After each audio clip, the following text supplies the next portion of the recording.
കാസർഗോഡ് ചെറുവത്തൂർ ITIയിൽ കൂടുതൽ ട്രേഡുകൾ ആരംഭിക്കുമെന്ന് പട്ടികജാതി പട്ടികവർഗ പിന്നോക്ക ക്ഷേമ വകുപ്പ് മന്ത്രി OR കേളു. അക്കാദമിക് നിലവാരം ഉയർത്തുന്നതിനായി സംസ്ഥാന സർക്കാർ ഒട്ടേറെ ഇടപെടലുകളാണ് നടത്തിയിട്ടുള്ളത്. ചെറുവത്തൂർ ITIയിൽ പുതിയ അഡ്മിനിസ്ട്രേറ്റീവ് ബ്ലോക്ക് കെട്ടിടം നാടിന് സമർപ്പിച്ച് സംസാരിക്കുകയായിരുന്നു അദ്ദേഹം. പട്ടികജാതി വികസന വകുപ്പിന് കീഴിൽ പ്രവർത്തിക്കുന്ന ചെറുവത്തൂർ ഗവൺമെന്റ് ITIയുടെ പുതിയ അഡ്മിനിസ്ട്രേറ്റീവ് ബ്ലോക്ക് കെട്ടിടമാണ് മന്ത്രി OR കേളു നാടിന് സമർപ്പിച്ചത്.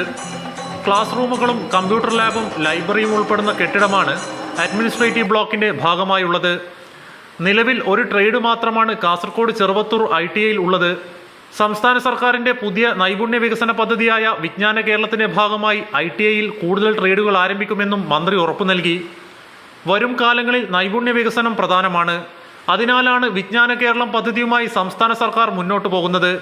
ഇതിന്റെ ഭാഗമായി സംസ്ഥാന ജില്ലാ ബ്ലോക്ക് തല സമിതികൾ രൂപീകരിച്ച് പ്രവർത്തനം ആരംഭിച്ചു കഴിഞ്ഞതായും മന്ത്രി OR കേളു പറഞ്ഞു.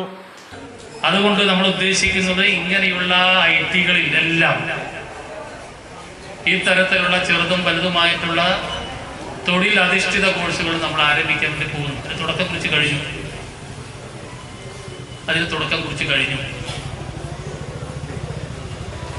എല്ലാ ITകളിലും നമുക്ക് തൊഴിലധിഷ്ഠിത കോഴ്സുകൾ നമ്മളെല്ലാ പെൺകുട്ടികളെയും എല്ലാ ആൺകുട്ടികളെയും ഇത് പഠിപ്പിക്കണം.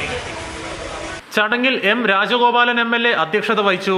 പൊതുമരാമത്ത് കെട്ടിട വിഭാഗം executive engineer M Jagadish report അവതരിപ്പിച്ചു. Cheruvathur grama panchayat president CV Prameela, Nileshwaram block member K Valli, Cheruvathur grama panchayat മെമ്പർമാരായ K ശ്രീധരൻ, മഹേഷ് വെങ്ങാട്ട്, ഉത്തരമേഖല ട്രെയിനിംഗ് ഇൻസ്പെക്ടർ ബാബുരാജൻ തുടങ്ങിയവർ സംസാരിച്ചു. കൈരളി ന്യൂസ്, കാസർഗോഡ്.